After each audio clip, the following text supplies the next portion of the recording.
Cleveland Cavaliers All-Star LeBron James will play tonight and Sunday, but has decided to skip tomorrow's slam dunk contest. It's simply not on his list of things to do just yet. It can't be a dream come true if it never was a dream in the first place. I wasn't a sports fan too much when I was a little kid. I played video games, I played football at the time, so I thought about being in the Pro Bowl sometime, being in Hawaii, just relaxing. So, but now that I'm here, I'm loving every moment of it. At just 20 years of age, James is already a candidate for the NBA's Most Valuable Player Award and drawing comparisons to the league's all-time greats. He said, okay. Did you see the cover of this week's Sports Illustrated? I'm seeing it now. Best ever, not exclamation point, but question mark. Right. So what's the answer? So the question is LeBron James the best ever? I have no idea. You'll have to ask Jerry West or Red Auerbach or Kiki Vandeweghe or people who can make those judgments. And I would never, ever put that question to anyone about a 20-year-old. The Cavaliers selected James with the first pick in last year's NBA draft. Denver chose Carmelo Anthony third, so imagine what this weekend would have been like had the Nuggets been luckier and gotten James. I didn't know if there was going to be All-Star in year 2. I just knew I can get better and just try to help my team win. That's all I care about. Have you ever thought about how differently perhaps your life would be had Denver won the lottery a couple of years ago? Nah, I don't. Things happen for a reason. The Cavs won the lottery, so now I'm doing the things that I'm doing. Hey, imagine if Saturday's Big 12 championship game comes down to the final seconds and Colorado Buffalo's place kicker Mason Crosby has to kick like a 70-yard field goal. Wouldn't that be a storybook ending to Crosby's fairy tale season? Set.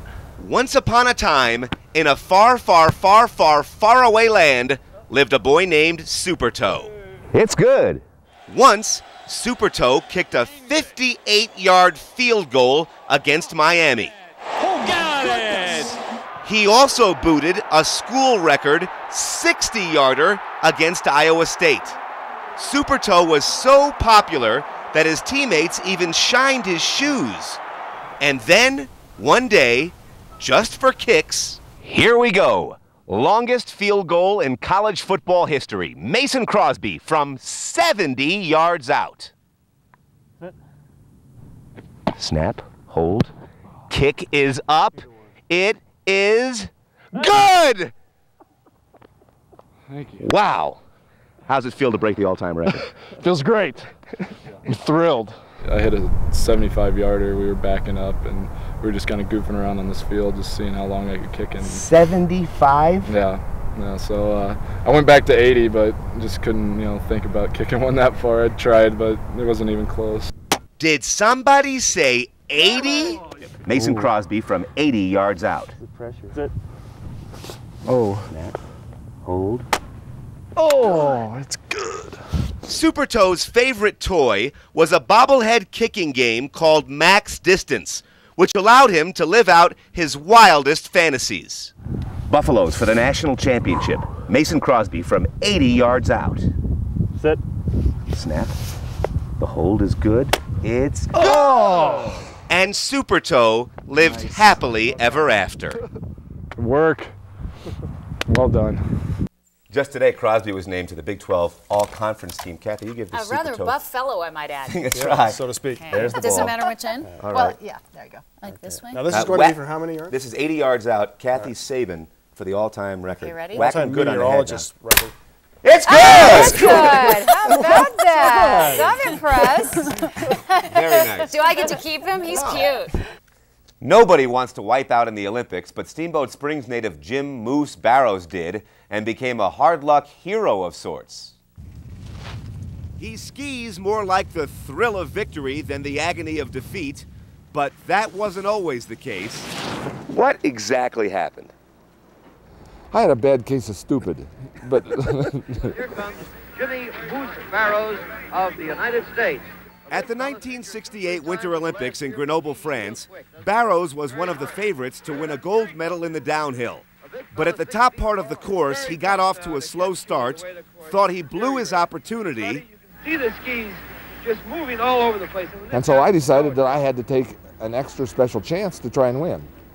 And the chance I took was not too intelligent. I couldn't make it. Oh, no! No! Oh, a terrible fall. Fortunately, it looked worse than it was. Barrows only suffered a dislocated hip. And I had a very good doctor from Denver that happened to be right on the spot, and they fixed the hip, and I've never had any problems since. Embarrassing or funny? Well, it's very embarrassing. I mean, I wanted to win, and when you can't accomplish that, that's an embarrassment. It hurt my ego a lot. Worse yet, the ABC television network used Barrows for the opening of their popular Wide World of Sports show. The thrill of victory and the agony of defeat. They ran it several times during that week of the Olympics, and then they picked it right up, and then thank the Lord for Vinko Bogataj. He's the Czechoslovakian that came down and went off the jump. Vinko Bogataj, who could forget? His crash was so much worse that Barrows lost his spot as the agony of defeat. Now, look out! Look at him go! Oh! Oh, baby. In those days, now, we were like 38 one years gas later, tank out of Denver. Moose realizes We were what busy went playing. wrong and can finally laugh about it. But he still likes to ski fast. I go out on days when there's not so many people, so I can go a little bit faster, and that's Still wipe out sometimes? Hopefully not very often. I don't heal as fast. Barrows says in a strange sort of way that crash was the best thing that ever happened to him. Suddenly everyone knew his name and it opened up opportunities for a long career in the ski industry. Move over, Jared. Broncos wide receiver David Kirkus may soon become the most famous graduate of the Subway diet. He caught more passes than any other player at training camp today. So David Kirkus figures the Broncos are going to give him a fair shot to make the team. I always like my chances. I mean, I like my chances in Detroit. You know, they just didn't like it as much as I did. But no, I mean, I think I'm doing all the right things. One of the most prolific receivers in college football history, the NCAA's all-time touchdown leader out of Grand Valley State, Kirkus hasn't quite caught on in the NFL yet. He's been signed and released 4 different times by the Lions.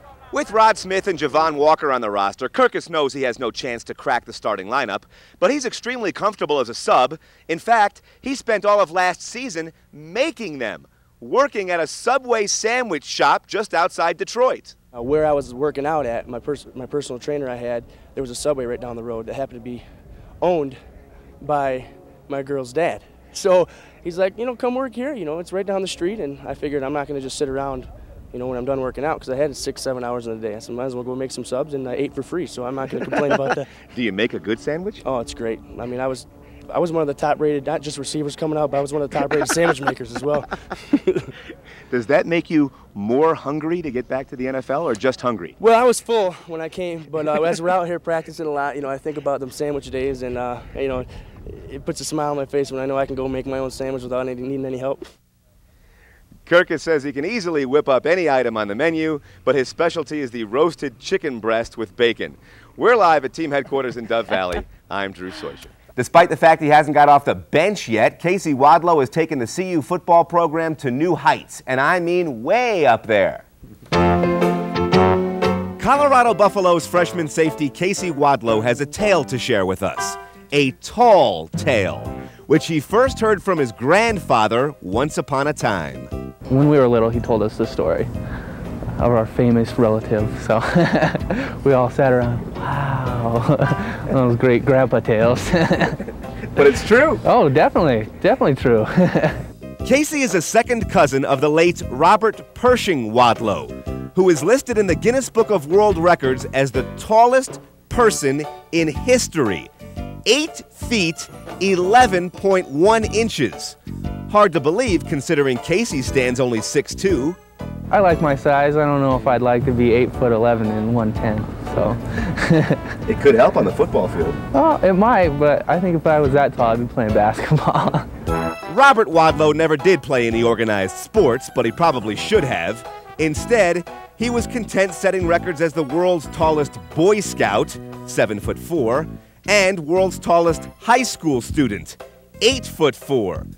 His size 37 shoes, plus a life-size statue, are on display at the Museum of History and Art in Wadlow's hometown of Alton, Illinois. Pretty cool, cuz by any measure. Chicks probably dig it. Yeah, some do. Some are like, oh, okay, this guy's a nerd. He's just trying to get my attention. Worst pickup line of all time. Oh, yeah. Did you know? Definitely. My second cousin was 8'11"? Yeah. Get lost, you freak. Yeah. Casey Wadlow hopes to make a name for himself as a CU football player, but it's going to be tough to top his family tree. Hey, if you're at a bowling alley in Westminster this summer and some little kid wearing a superhero shirt challenges you to a game, turn around and walk away. You have no chance. Of all the staggering numbers he's responsible for at the bowling alley, the most amazing one is Camden Peyton's age. How old are you? 5.5. Let me count those fingers to make sure you're telling the truth. 1, 2, 3, 4, 5. Where's the half? I don't have. That's all I have. Camden first picked up his Spider-Man bowling ball 2 years ago and hasn't been able to stop thinking about the sport ever since. My first dream was of bowling. Your first dream was about bowling? Yeah. What happened in your dream? I got 10,000 strikes. That dream wasn't far from reality. Using a peculiar two-hand push delivery, Cam's average score is 110, with a high game of 182. They had announcements, over the loudspeaker in the bowling alley and everything, and everyone's cheering and clapping. It's like, that's my boy. Does he realize how good he is? I don't think so. And to him, it's just fun. Yeah, so it's neat. Who knows? Maybe one day Camden will be on the PBA tour. But let's not get ahead of ourselves. He hasn't even started kindergarten yet. What do you think you're going to be when you grow up? I have no idea what I want to be yet. What about a professional bowler? No way? Nope. Be a superhero. You could be famous. You're going to be a superhero? Yeah. What about if you're Super Bowling Man? I don't know about that. Think about Extremely difficult to fight crime with size 13 youth bowling shoes, but if anybody can do it, Camden can. Yeah. Great story. So, what sounds good for breakfast? Well, if you're popular Sports Illustrated columnist Rick Reilly, the answer is simple. The usual. He's completely fried. Sports Illustrated columnist Rick Reilly hasn't changed his diet in nearly a decade, and he's got an excellent reason. Look how beautiful that fried egg sandwich is. Oh, beautiful. Thank you. For the past 9 years, Reilly has been writing the most widely read sports column in the world while eating a fried egg sandwich on the end bar stool at Zadie's Deli in Cherry Creek. What's the big deal? It's the most beautiful dish in Denver. You think so? Yes, fuels my creativity and my cholesterol, for that matter. 2 fried eggs, smokehouse bacon, Swiss cheese, lettuce, tomato, onions, and mayonnaise, all stuffed into a Kaiser roll, plus a side of Zadie's potatoes, all for $6.50. This one was done by Hector. You know which cook. Manuel's a little different, a little less sauce, This is definitely Hector. He's got that je ne sais quoi about it, you know what I mean? You can tell from one bite. Yeah, I knew right away. He gets mad when you put the ketchup on, but, hey, this ain't Le Cirque, you know what I mean? It's just Zadie's. In addition to his magnificent weekly SI column, for which he has earned 5 National Sports Writer of the Year awards, Reilly has written 2 novels, including the hilarious comic golf romance Missing Links, which includes a mention of Zadie's fried egg sandwich, right there on the dedication page. I know him. He lives close to me. I think he's terrific. And he's a good customer. Does he tip well?